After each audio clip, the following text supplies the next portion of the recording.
අපි අලුතෙන් හදපු මාළු ටැංකියට AliExpress එකෙන් බඩු වගේක් ගෙනාවා. බලමු පළවෙනි මොනවද තියෙන්නේ කියලා. මේ ෆිල්ටර් ඉන්ලට් එකට දාන ස්පොන්ජ් කෑලි. මෙතන මේ ස්පොන්ජ් එක ටිකක් දණ්ඩ දාලා තියෙන එකට වැඩිය මේ හිල් ලොකු එකකින්ද ක්ලොග් වෙන chance එක අඩුයි. මේ වගේ ස්පොන්ජ් එකක් මේ ගොඩක් අවශ්‍යයි හැඟවුන් බැක් එකක් යූස් කරනවා නම් සහ පොඩි මාළු පැටවු ඉන්නවා නම්. දැන් මේකේ පොඩි මාළු පැටවු සහ අපේ බ්‍රීඩින් ප්‍රොජෙක්ට් එක මේකේ තියෙන හින්දා අපි දැන්ටම මේක අපි සෙටප් කරනකොට ඉන්ටේක් එකට මේ වගේ එකක් යූස් කරන්න ඕනේ. මේ කෑලි පහටම අපිට උනේ ඩොලර් එකටත් අඩු ගාණක් 790 ගාණක් වගේ ගාණකට තමයි මේක හම්බෙන්නේ. AliExpress එකේ choice හින්දා ෆ්‍රී shipping තියෙනවා මේකට. මේ තියෙන්නේ දැන්ට තියෙන ස්පොන්ජ් ෆිල්ටර් එක. මේක ටිකක් ලොකු වැඩි මේ ටැංක් එකට ගැලපෙන්නේ නැහැ. ෆිල්ටර් එක ගලවලා පාගන ෆිල්ටර් එක ගම්මා. ගම් බෑක් එකේ ඉන්ටේක් එක මේකේ තියෙන කැප් එක ටිකක් ලොකු වැඩි හින්දා පොඩි මාළු පැටව යනවා. එතකොට මේකට හොඳ වෙලේ තියෙන්නේ මෙන්න මේ ස්පොන්ජ් ෆිල්ටර් එකේ තියෙන කව එක දාගන්න එක. මේ වගේ මේක අපි ගොඩක් ෆිල්ටරේෂන් එකට වැඩිය බලාපොරොත්තු වෙන්නේ මාළු පැටවු ටික බේරගන්න එක. හැබැයි චෙක් කරලා බලන්න ඕනේ මේ වගේ පොඩි තැන් වලින් පැටවුන්ට රින් ගන්න පුළුවන්ද කියලා. looks okay නේද? දාලා බලමු. right අලුත් ෆිල්ටර් එක හැල දාලා ඔන් කරලා බලන්න කොහොමද කියලා. ෆිල්ටර් එක ඉස්සෙල් තිබිච්ච එකට වැඩිය පොඩි හින්දා පේන්න කටිය අඩුයි. ඉස්සහ බැලුවම පේන්නෙම නෑ වගේ. ඉතින් බැලුවොත් එච්චර පේන්නේ නෑ.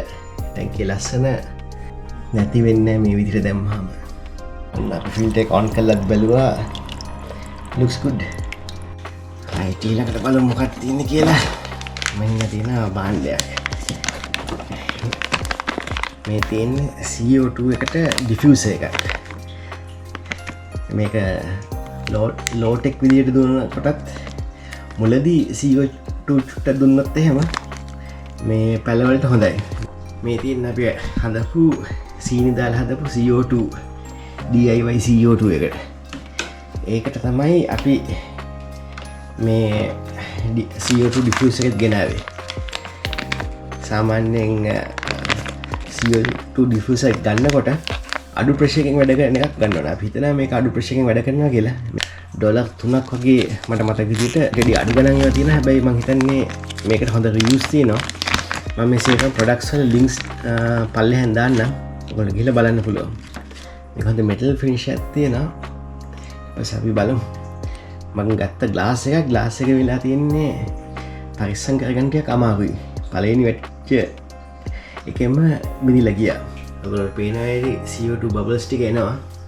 ඉතින් CO2 බබල්ස් මේ වගේ ආවට මේ ගැහුවට පස්සේ ටිකක් වෙලා යයි එන්න. කොයි පැත්තෙන්ද දාන්නේ? මේ පැත්තේ තියෙන අපේ CO2 level එක ඉන්ඩිකේට් කරන එක. ඒක තමයි එකෙන් ගත්ත එක. එතනම දාන්න හොඳ නෑ මේක. මේක දාන්න ඕනේ මේ පැත්තට වෙන්න. මොකද නැත්තම් මේකේ බබල්ස් ගිහිල්ලා වැරදි ඉන්ඩිකේෂන් එකක් එන්න පුළුවන්. පුළුවන් තරම් පල්ලෙහාට දාගන්න එකේ වාසිය තියෙන්නේ පුළුවන් තරම් යටින්ම දාගත්තාම CO2 වැඩිපුර දිය වෙන්න තියෙනවා.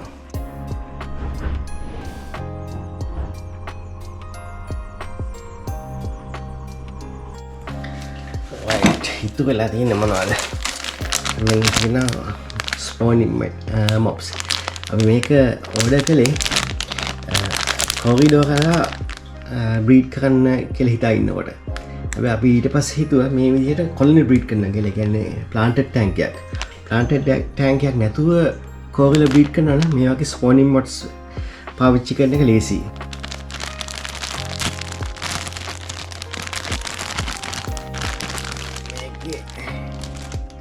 ස්පෝනින් මැට්ස් එනවා 5ක් එනවා. පහේ සයිස් එක බලුවොත් එහෙම සෑහෙන හොඳයි. මේක කොටන් මේකත් ඩොලර් එකට අඩු ගාණක් තමයි උනේ. අපි බලමු අනාගත වීඩියෝ එක මේක ස්පෝනින් මැට්ස් යූස් කරලා කරන වැඩක් ගැන. ඒකින්ද අපිව සබ්ස්ක්‍රයිබ් කරලා තියාගන්න. රයිට් ඊළඟට මොනවද තියෙන්නේ ඊළඟට අපි දෙකක් එකපාර ගමු තියෙන්නේ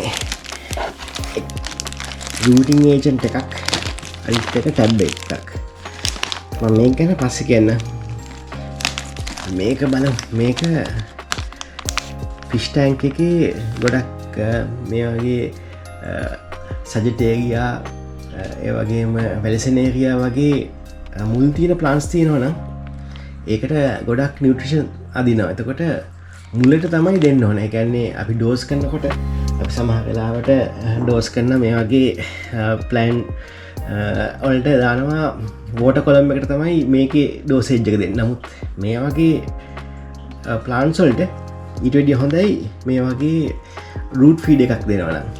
මේ රූට් ෆීඩ් එකක් මං හිතන්නේ රුපියල් 800ක් වගේ වුණේ.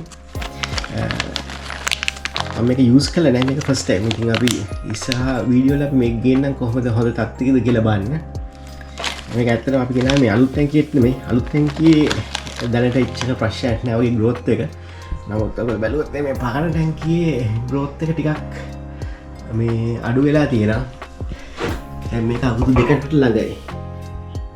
ඒක හින්දා මේක තියෙන ගොඩක් නියුට්‍රිෂන් ටික ගිහිල්ලා තියෙන්නේ. අපි මේක ඩීප් සෑන්ලේ එකක් දාලා තිබ්බට ඒක හින්දා දැන් කාලේ හරි ආපොසරයක් රූට් ටැප්ස් දාන්න. රයිට් බොක්ස් එකේ දේවල් නම් ඉවරයි. හැබැයි එහෙම කියලා යන්න එපා. මොකද අපි ඔයගොල්ලන්ට පෙන්නන්නම් අපි ඉස්සෙල්ලා ගෙනාව එකක්. හැබැයි මේක තමයි ඇල්ගී මකතනේ තියෙන හොඳම විසඳුම. මේ තියෙන්නේ ටයිම් එකක්. සාමාන්‍යයෙන් අපේ ෆිෂ් ටැන්ක් එකක් පැය 6ක් පැය 8ක් වගේ තමයි දෙන්න ඕන ලයිට් එක. ඒ ලයිට් එකේ තියෙන මේ පවර් එක අනුව නමුත් ඕනට වැඩිය ෆිෂ් ටැන්ක් එකේ ලයිට් එක වැටෙනවා නම් අනිවාර්යෙන් ඇල්ගී නැති ඇල්ගී ඒක නවත්ත ගන්න හොඳම එකක් තමයි මේ වගේ ටයිම් එකක්. වගේ ටයිම් එකක් සාමාන්‍යයෙන් රුපියල් 1500ක් වගේ තියෙනවා. ඉතින් මේ වගේ ටයිමර්ස් මිටඩිය මේක නම් මැනුවල් ටයිම් එකක්. මේක මැනුවල් ටයිම් එක තමයි මගේ ළඟ තිබිච්ච වැඩිම කාලයක් වැඩ කරපු ටයිම් එක. ඉලෙක්ට්‍රොනික ඒවත් තියෙනවා ගොඩක් ප්‍රෝග්‍රෑම් සෙට් කරන්න පුළුවන්. එතකොට ඒව නම් ටිකක් ඉක්මනට කැඩෙනවා. නමුත් මේක සෑහෙන කාලයක් වැඩ කළා මගේ ළඟ.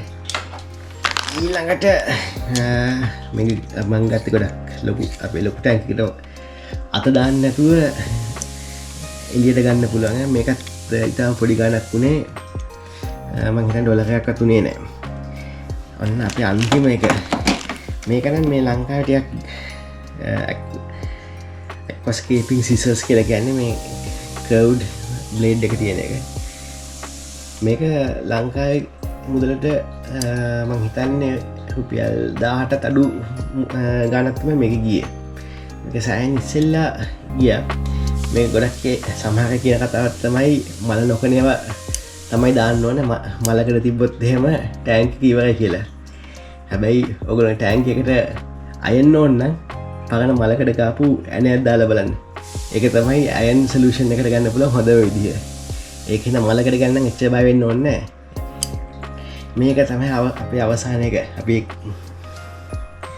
අපි දිගටම රැඳිලා ඉන්න අපි ලස්සන ෆිෂ්